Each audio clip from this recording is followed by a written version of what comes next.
mean, do you think that this album is more about, expanding on the quality of what you did with Bloody Kisses more than shocking people anymore? I think your motives have changed. Yeah, as far as shocking people goes, I think that I've finally gotten that out of my system.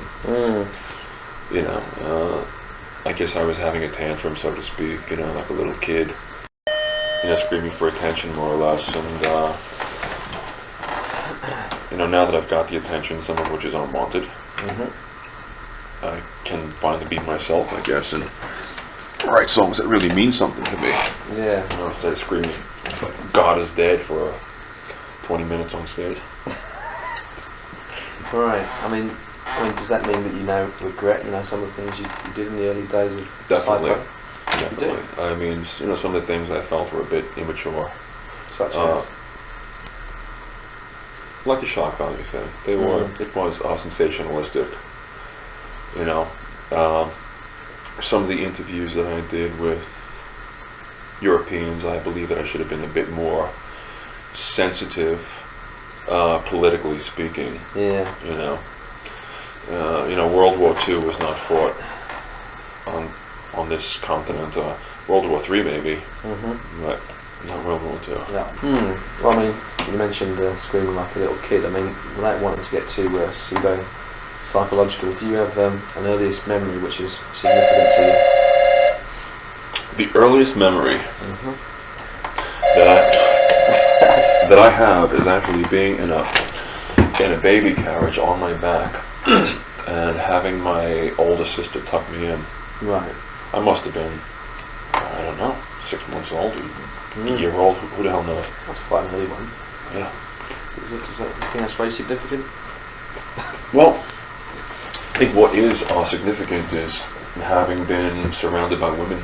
Yeah, 5 sisters. All of my life, 5 older sisters, I have 5 younger nieces. Right.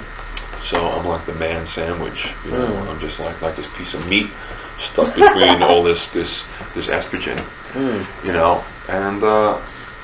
and I was really, really upset that people thought that I hated women, and I was like a misogynist and like pro-rape and all this other bullshit, where, I was always extremely protective of my sisters, and when I got this label, then I knew that I had done or said something either wrong or that could have been taken 2 ways, and it was taken the wrong way.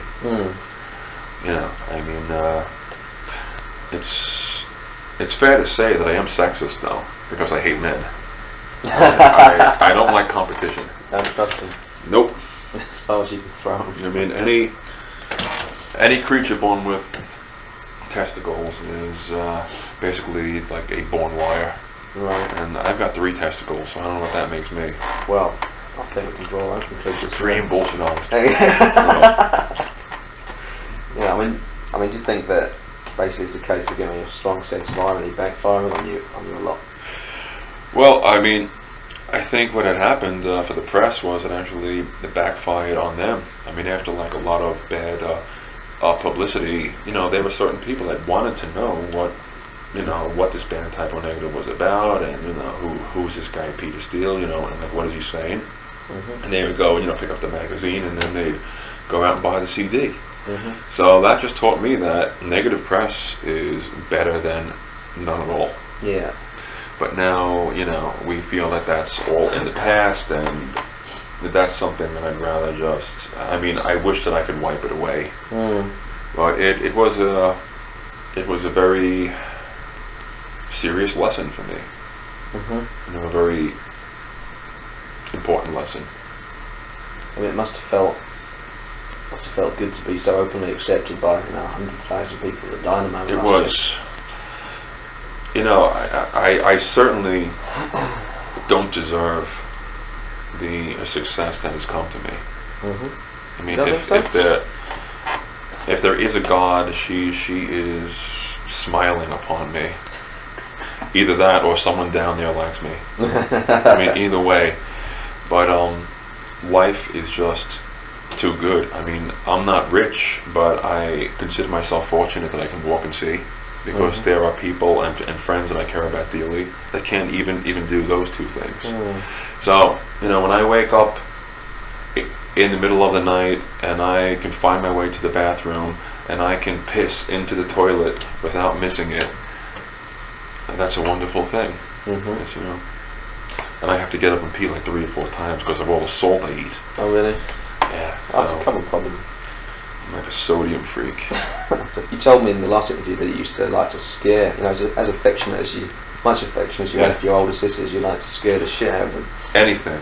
I would wait under their beds for 4 or 5 hours just to grab their feet when they came in. Now, how can you explain this? Lack of attention. I believe that as the last of 6 children, I kind of got the impression that maybe my parents like really didn't want to be bothered so much. Which, you know, I'm not looking for self-pity. I'm just, you know, putting myself into their shoes. I mean, after having 6 kids, that's got to be a very tiring thing to do.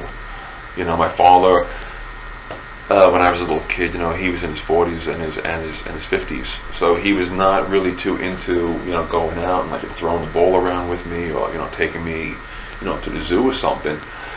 So I guess I craved attention, you know, like most children do and need. Cool. And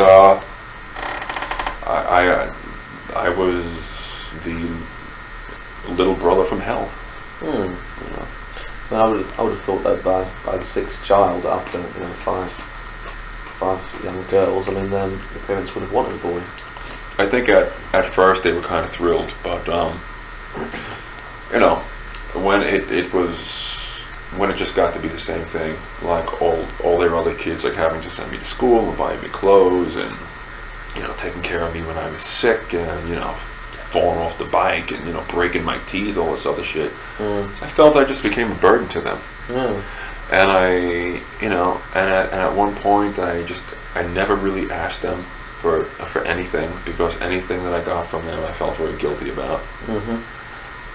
You know, and I'm not trying to sound pathetic. I don't blame them. You know, people cannot help the way they feel.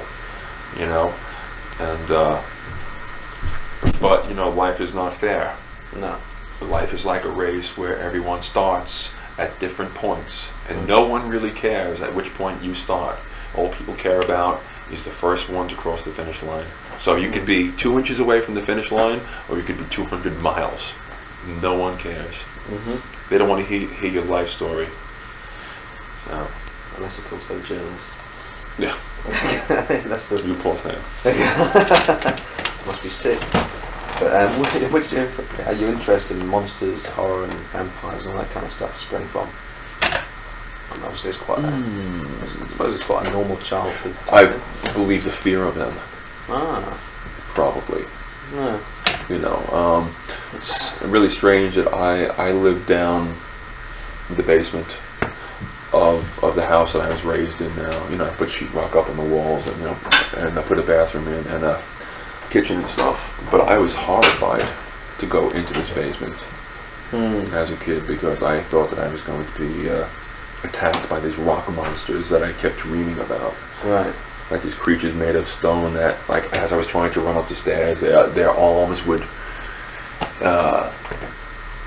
become telescopic, and they'd grab me by the back of the shirt, and, like, you know that feeling in dreams when you just can't move, and they're pulling me down. And so, you know, now I live down there, which is a strange thing, and they actually turned out to be great guys.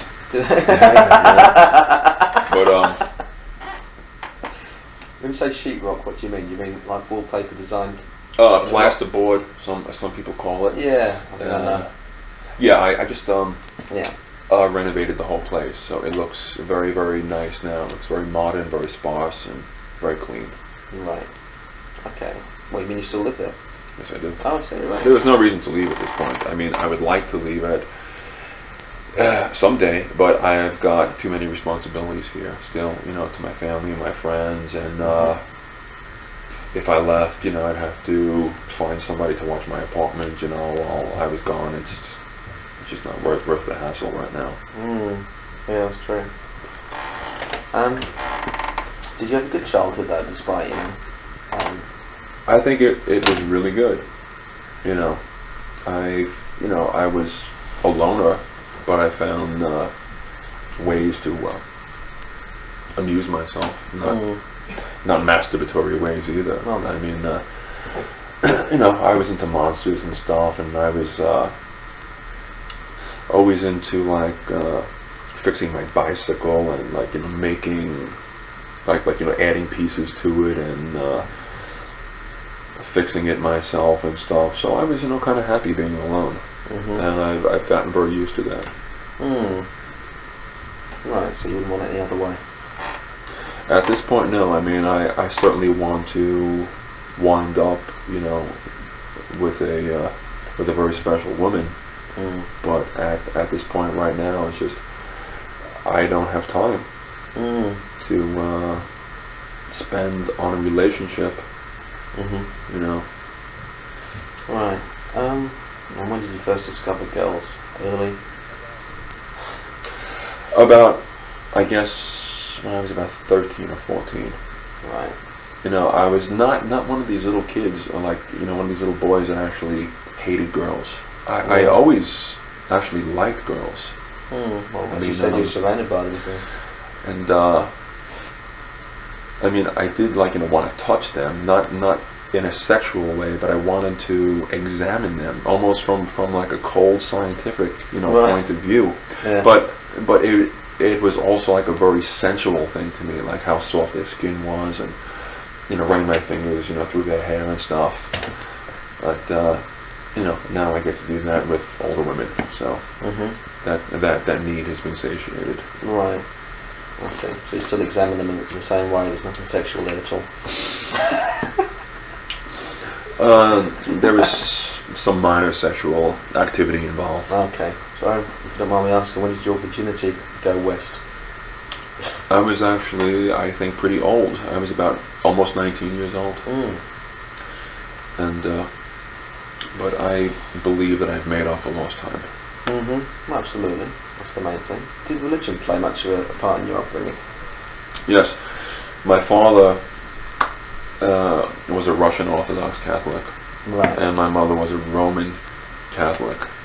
And so I got like a double whammy from both sides. And, my father was not that religious, but my mother was always with the rosary beads and the prayers and all this and that, and they of course attempted to indoctrinate me. I was sent to a Catholic school for 8 years, where I got a really, really good education. Yeah.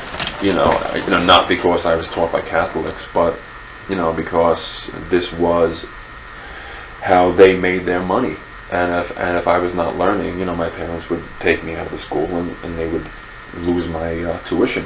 Right. So I guess that I could have went to a Jewish school or like a Muslim school or Protestant. It would have been the same thing. But it was a very what is the word I'm looking for? A condensed type of education. Very intensive. There weren't too many children in the class, and the nuns were quite fierce. I'm actually kind of surprised that I'm not mentally scarred from them. You're not? No, I'm not. When they used to pull me by the hair or do what nuns do, I would just laugh, and that would make them really, really mad, and they would just pull my hair harder, and no matter what they did, I would not stop laughing. Until they called my parents up, and they told my parents that I had emotional problems because I would not stop laughing, and my parents said, "We know." Did you continue that approach with Brooklyn Muggers in later life? Fortunately, I've never been mugged. I know almost everyone I know has been mugged. Really? Now the new trick with muggers here in the city is that 2 or 3 guys will walk up to a couple and they will put a gun to the girl's head and they will say to the guy, "Give me all your money." If somebody put a gun to my head, 50-50, maybe I'd say fuck you, maybe I would give them the money. But if they put a gun to my girlfriend's head, God, I say, "Here, take the shirt off my back.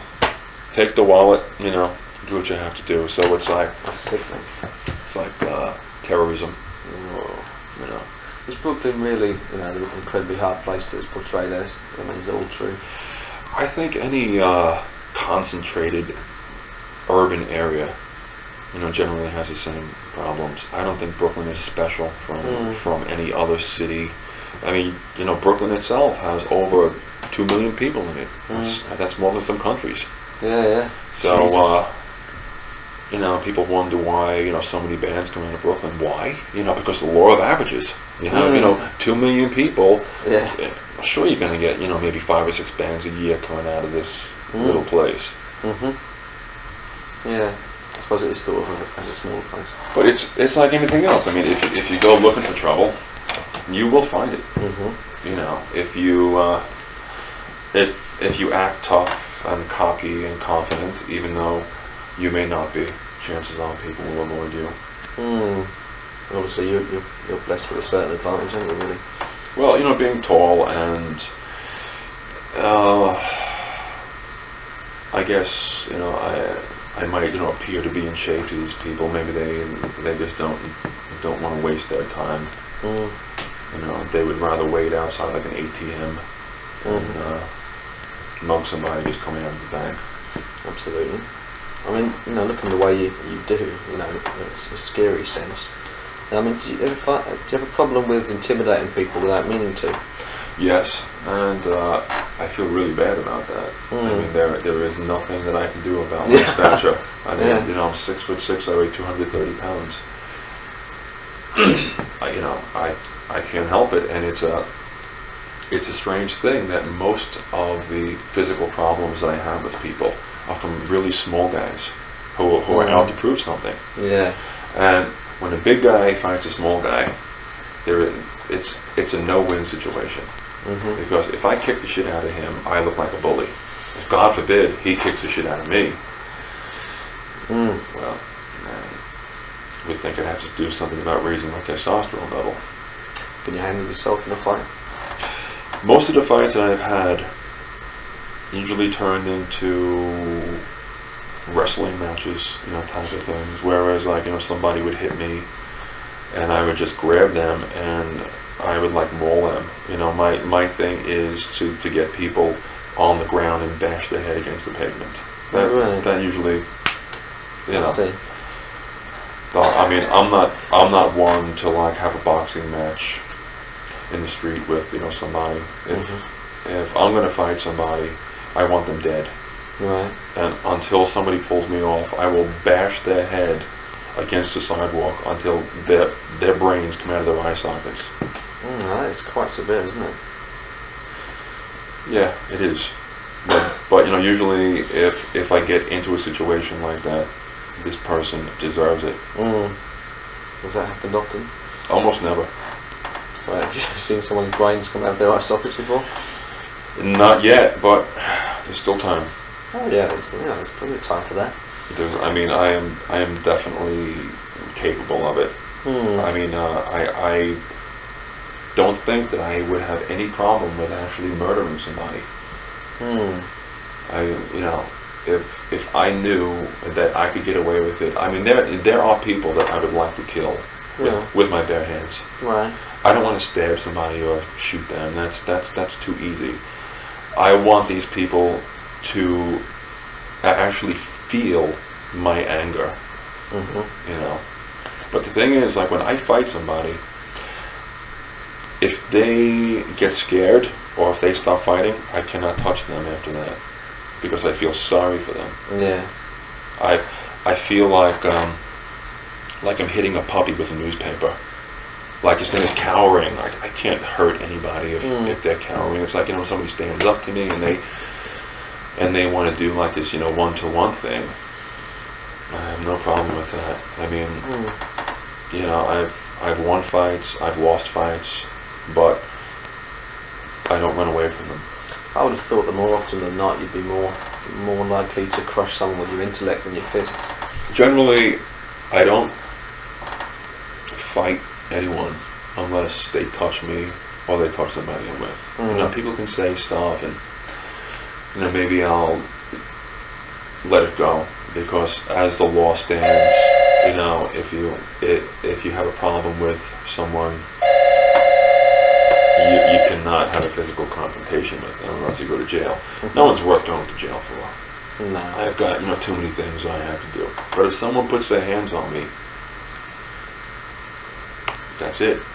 I have to forgive my possible ignorance here, but was Carnival the only band you were in before Psycho Negative? Actually, before Carnival, Josh and I were in a band. Josh is a keyboard player for Psycho Negative. Yeah.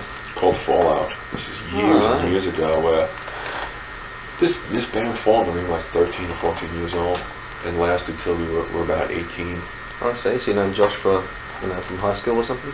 Yeah. Well, actually, Josh lives on my block. Right. And the rest of the guys live 5 minutes away. And we've all known each other for years. Oh, I see. Childhood friends, even before. Oh, what, even John? John. Oh, I see. Right. He's the most recent addition to the band, isn't he? Been in the band about 2 years now. Yeah. Okay. Yeah, we got a bit sidetracked really on the mugger theme. Yeah. But I'm trying to make it sort of slightly chronological. But yes, I'm in Catholic school. I mean, would it be true to say that when you came out of school, you kind of threw all your frustrations into those bands? I think I actually hated myself because of the way that people around me made me feel about myself. I believe that I come from a very dysfunctional family, and whereas I thought that my family was the norm, and since I was not like them, well, there must be something wrong with me. Right. But then when I finally got out into the world and I started working, I had to take another look.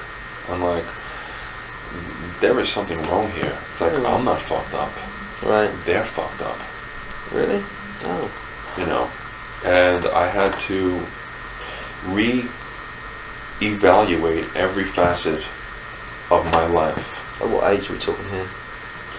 Probably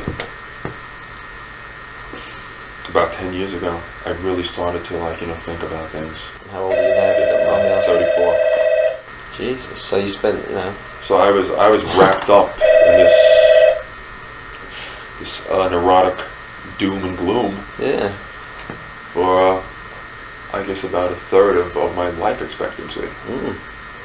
But it was a great learning experience because I had to analyze everything about my life, about who I was, about what I want, what I need, and my family is just set in their ways. They will never change. What is it that you? Well, I don't know if resent is the right word, but is it the Catholicism? I think so. They came from an era where you really didn't have to think. Where people got married, they had kids, they went to work, they got old, and they died. Life is not like that anymore. People have choices now. Yeah. And it is very easy to quote the Bible because you don't have to think. It is very easy to say that something is wrong because the Bible says it so. I don't need a book to tell me how to live my life. My Bible is my high school chemistry book. That is all I need to know is how things work. From a minute level, and I have astronomy books and physics books. I just, science is my God. Why is it that you have a liking for crossing sex with religion a lot of the time? Where does that fascination come from? It makes interesting songs, I think, and women seem to like that. Judging by the response of how many albums we sold and the proportion of the female gender at our shows, there were times there was 80% women, and I thought that these people showed up because they thought some other band was playing. And it's a very strange thing to grow up feeling disgusting, feeling like 230 pounds of mucus in a hefty bag, to like all of a sudden like having girls taking their clothes off and like throwing them at you. It's just really strange. It's really strange. Do you have a problem with groupies? I have no problem with them, but I do like to like the people that I'm with physically, and generally spending 3 hours on the back of a bus with somebody, you really don't get to know them well emotionally, maybe physically, but that's really about it, but I always try to be safe, and I always try to be careful. I don't want to give anything, I don't want to get anything, and I don't want some woman knocking on my door in 5 years with some little boy who like runs to me and grabs onto my leg and says, "Daddy." So it's Indeed. This is like the lawsuit age. I talked to Phil from Pantera quite a bit. And everybody's just on him left and right. Lawsuits and this and that, and it's better to learn from the mistakes of others than your own. So I'm very, very careful. I mean, I'm on stage and there's somebody giving me the finger or throwing something. I'm like, I want this fucking person dead. But I know that if I break this person's face, I'll get sued. I mean, these people think that I'm rich. They all think that I have a mansion and 5 cars and all this other shit. Yeah. You should see my car. I mean, sure, fucking sue me. Take the whole $13 in my bank account. Yeah, live it up. Indeed. I mean, you did Playgirl. You said that you spent the money on equipment. Is that what it? With that Playgirl? Yeah, is that what you said? Paid some bills. It went towards necessities. I don't squander money on junk. No. Every purchase is usually well thought out. Well, you don't want clutter, do you? I hate clutter. I mean, I find it quite interesting, to discuss your reasons for doing the Playgirl thing. Because I mean, last time I think I first asked you about it, you said you did it purely for the money. But I mean, at the same time, someone who grew up thinking they were so disgusting, you must admit there's a bit of inconsistency there, isn't there? Well, I think that I was being a little bit sarcastic when I said, just for the money. It was primarily for to expose the band, as well as myself. We were hoping that maybe some of the dedicated Playgirl readers, both men and women, would maybe like what they saw and go out and buy the Typo Negative CD. It's a strange thing to do, though. Never seen Gene Simmons Playgirl with a 10-inch erection, do you? Well, I mean, I had told Playgirl that I was going to be hard for this. That I would be erect, and they were like, "Oh, do you think you can do it?" I'm like, "Hey, listen to me. You come down with a check, all right? You come through your end, and I'll come through at my end. Don't worry about a thing, all right?" So, I'm a man of my word, and hard I was. Indeed. Yeah. But you had asked about the inconsistency of hating yourself and displaying yourself like that, which obviously requires great self-confidence. Self-confidence, or maybe false self-confidence. I don't know. It was just it was an opportunity that I could not turn down for the sake of the band. Just like the mere fact that on like a portfolio or a press a release former Playgirl centerfold goes a long way. Makes people very curious, And that's why I did it. I mean, I certainly don't think that I should have been the centerfold. I mean, maybe in like National Geographic, okay. But Playgirl, and they didn't have much of a sense of humor about it either. I mean, I wanted them to do either like a scratch and sniff, or like a 3D thing, you know, put those little glasses in there, or dress me up like a priest. Like, no, we can't do that. Like, and they of course wanted to, you know, dress me up like a vampire and, you know, drinking blood and biting some girl's neck. I'm like, no, please, you know, I'm just a park worker from Brooklyn, you know. Just, you know, show me as like a normal guy who is accessible. And I wanted to shoot exactly what I wear 365 days of the year, which is black pants and a green shirt. Right. Brown shirt today. Yeah, you're like that. And you mentioned park worker. Is that one of your early jobs? With my last job, I worked for the city of New York for 7 years as a park worker. Right. Just talk about Carnival for a little while. Yes. I mean, it was quite an insane band, really, wasn't it? It was extremely iconoclastic. Let's say that. Now hold on, I just remembered what I was going to say. Yes. Why is it that, you know, more than 90% of other musicians, you're more aware of the power of the press and the way it works? Maybe because I can read.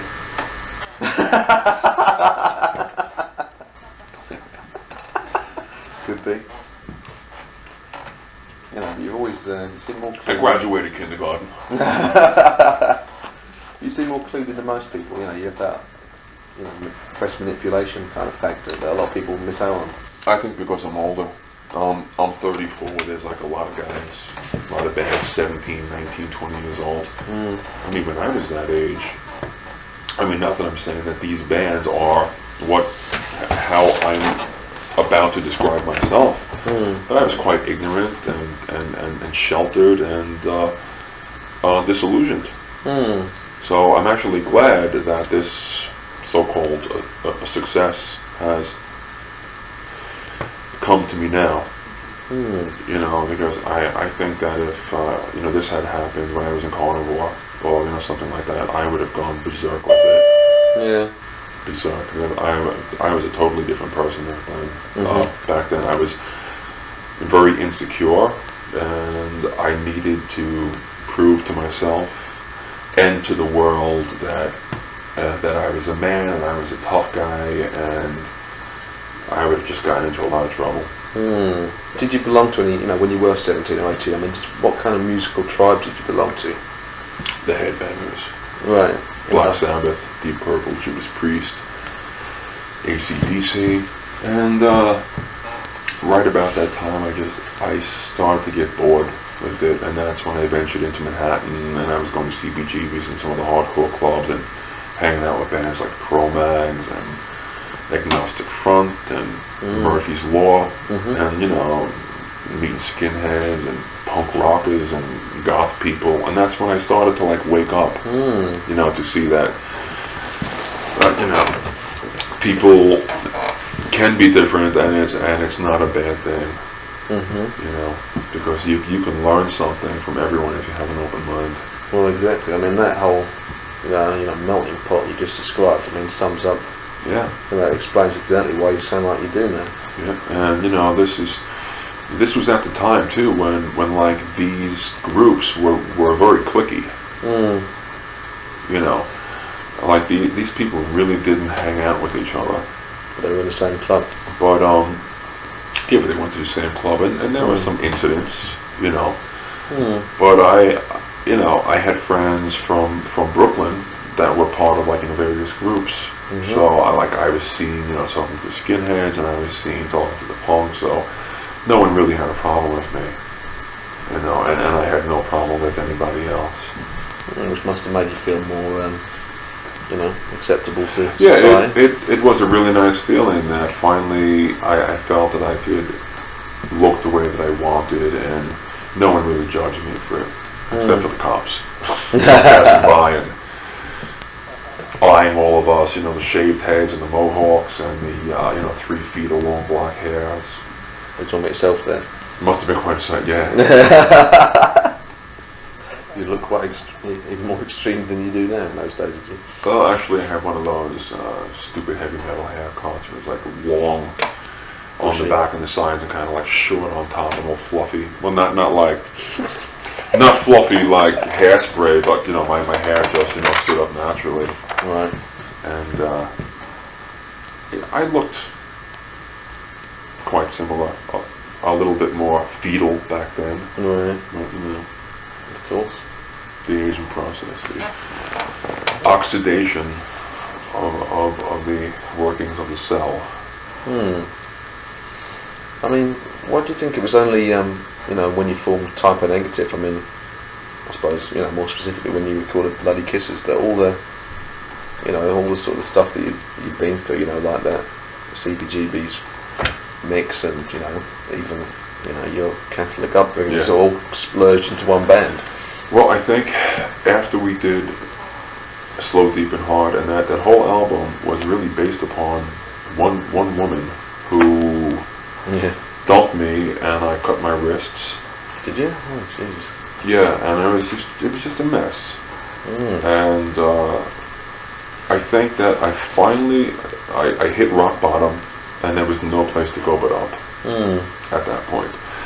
I think one of the problems with success is that your history is always chronicled. And there's a lot of things that I would like to forget, and I'm constantly reminded of them. Yeah. I wish that I never did the Slow, Deep and Hard album. The only good thing, or thing that I'm grateful about, is that there are people that come up to me that said that they went through the same thing, both men and women. Oh God, yeah. Who said that it helped them through those times, and that misery loves company, and company has just come knocking. So that's nice, But whenever I put it on, it's like, oh man, it's like looking at photographs of yourself, when you're like really just like didn't want to look the way you wanted to, and I would listen to the CD back and I'd say, oh, I can't believe this was me. I was screaming my head off like I had like cut my chest open and all of my organs were hanging out, and I was like stepping on them as I'm playing my bass. And I'm like, oh man, what was I thinking? I don't know. But then again, 5 years from now, I could be saying the same thing. Exactly. Who knows? But I think that I finally found myself, and I think I know who I am. At least the government knows who I am, especially around tax time. That's always something to look forward to. Yeah, I might as well fucking slice my wrists again come April 15th. No, I wouldn't advise that. Is Typo Negative your blood group then? Is that A positive, which as I understand is the most common Northern European blood group. right? Okay. So are you half Italian or what? Half Russian, half Icelandic. Oh right. Okay, I didn't realise that. I'm kind of a Nordo-Slav. Right. Okay. Do you think that your sense of humour prevents you from becoming a self-parody, whether you like him or not, Glenn Danzig? Well, yeah, I mean, we're the first to say that we're assholes. Once you say that, nobody can call you one, because hey, I beat you to it. I know I'm an asshole, but at least I have money in the bank. Yeah. What do you have to show? So, we're actually just a Typo Negative cover band. That's all we are. I mean, what we record doesn't necessarily mean it's going to happen on stage. No. I mean, maybe by the law of averages, maybe like once every 1 out of 100 shows we'll like play a song correctly. Right. But otherwise it's just a big dark farce. Really, it's just like making fun of ourselves. Which is a great thing because we can step away and we can laugh. I know that I'm like ethnocentric. I know how I must look to to other ethnic groups and to even people within my own ethnic group that are not part of this rock and roll world. I must seem like a comic book character or something, or I'm sure something not real. Some bloke who thinks he's a vampire. Right. Nothing could be further from the truth, though. No. We'll get into the album in full, but your lyricism is, fantastic in the, in the tongue-in-cheek type of way. Yeah. Well, thanks for acknowledging that. I did intend to put some humor and some sarcasm in there, and it's often overlooked, especially by people that don't have a real working knowledge of English. A sarcasm, it doesn't go too well with Germans or French who take everything very literally. Sarcasm doesn't come across too well on paper either. No, it doesn't. I think maybe we should have an irony buzzer in this feature. We just put the word buzz in brackets after an ironic statement. I'll talk to the band about working it into the album. That's an idea. Whenever you hear this bell, there's a sarcastic remark. Yeah, you could do a remix of a couple of songs with it in. Yep. Drugs. What do you think of drugs? I wonder. Well, toxicity is simply a matter of quantity. Right. Even water can be toxic if you drink too much of it. You can die from oxygen poisoning. If you spend too much time in the sun, you can come down with skin cancer.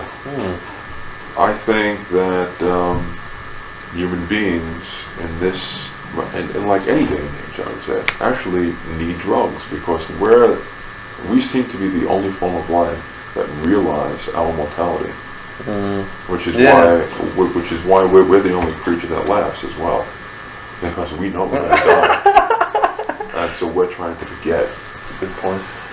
So I consider alcohol a drug, just because something is drank and not injected or inhaled, doesn't mean it's not a drug. It certainly is a drug. I don't smoke pot. I have done coke, but I don't do coke now. I've never done heroin. But I think that if people control, themselves with these activities and they don't hurt anybody else while they're under the influence, who cares? Indeed. Who cares? The government allows the sale of cigarettes, which kills hundreds of thousands of people yearly. And if these things came out today, the government, would just laugh. What are you kidding? Yeah. You fucking out of your mind? Get the fuck out of here. But the tobacco lobby is, very strong, and there's a lot of jobs to be lost. And the taxes, of course. So I think that drugs and prostitution should be legalized, and they should be regulated by the government. Right. Well, that's fair enough. When you like a bottle of wine every night, seemingly, don't you, when you're on stage? At the Dynamo, I had 4 bottles. Did you? So very, very nervous. That's good going. Very nervous. Were you? I don't remember anything, but God. I think it was a good show. I did not fall down. No. At least not on stage. Got all the words wrong though, but no one seems to I always get the words wrong. You just have to rhyme the last word. No, die. That's right. Nah, that's cool. People would just get into the music, they didn't care about that. Yeah. You were born in Brooklyn, weren't you? Correct. Right. In Red Hook, Brooklyn, which is 5 minutes from here. Right. Okay. Have you lost any friends to your success? Has that affected you at all? I'm seeing lots of jealousy lately, Really? and it's a sad thing because I don't think that I've changed as a person. I think that I have something that they want, and their attitude is, well, if I can't have it, nobody can. And so there's a lot of like bad mouthing, and everyone seems to think that if they know somebody who is a successful, like the way to really show that you know these people is to call them an asshole. I mean, and like I said 15 minutes ago, yeah, we are assholes, but at least we know it. Everybody fucks up, everybody acts immature from time to time, everybody acts stupid. But for the most part, I try to be mature and reasonable. Right. Okay. Do you believe in marriage? Quickly. Nothing against marriage. Personally, I mean, if I wanted to spend the rest of my life with one woman, which at some point I would like to do that, I mean, I would not ask her to get married. But if it meant something to her, and I was going to spend the rest of my life with her anyway, then if it's going to give her pleasure, if it's going to make her happy, why not? Right. So I might like to have like a little pagan celebration in the woods. A little bacchanal or something. Put some goat horns on and chase people around the woods. Yeah, that'd be quite nice. Chasing my fat aunt. I trip over a log. Ooh! My ankle! Well, that's what I mean about being immature. Indeed, there's nothing wrong with that. But yeah, I'm thinking like, have like a little buffet, some wine, string quartet, harp player, a couple of clowns. Vamps, chainsaw jugglers. There you go. Oh, yeah. This is quite bad because I keep thinking of other things I want to ask you about. Your friendship with Phil Anselmo, is this quite a recent thing, since the tour? Yes. Do you think that you identify with each other largely because you've both been misunderstood and demonised by the press? I think it's a personal thing. He's just a great person. Yes, I mean, we do have a lot in common, but I have a lot of respect for him because he's not a rock star. He treats everyone as equals. I know that he's got a bad reputation here and there, but it is completely unfounded. Yeah. I do not see that. I think that he just opened his big mouth at the wrong time, and somebody was there to hear what he had to say. I mean, he's a human being, and like I said about success, you're always on stage. You always have to play the part. Yeah. I mean, like the one time you say something about somebody, there's a reporter with the microphone, and you're like, oh my God, I can't believe this. Yeah. Yeah, that must be quite horrible, really. Like one time I had a date in my house, and I was just about to go and use the bathroom. I had to piss really bad. Because I'm sitting on the couch with this girl, and we're drinking and talking, and she's like, I'll be right back. And she walked into the bathroom. I could not hold it for a second. I said, I have to fucking piss. So I ran into the kitchen and I pissed in my kitchen sink. Right. And I'm like, I'll know when she's coming out because I'll hear the toilet flush. Well, she went in to fix her makeup. And so she came out with me, like, emptying the contents of my bladder all over my dirty dishes. I'm like, this takes tomato sauce off the pans. This is why I'm doing this. But fortunately, she had a sense of humor, and she didn't go screaming out the door. And not until I tried to serve her breakfast with the same dishes.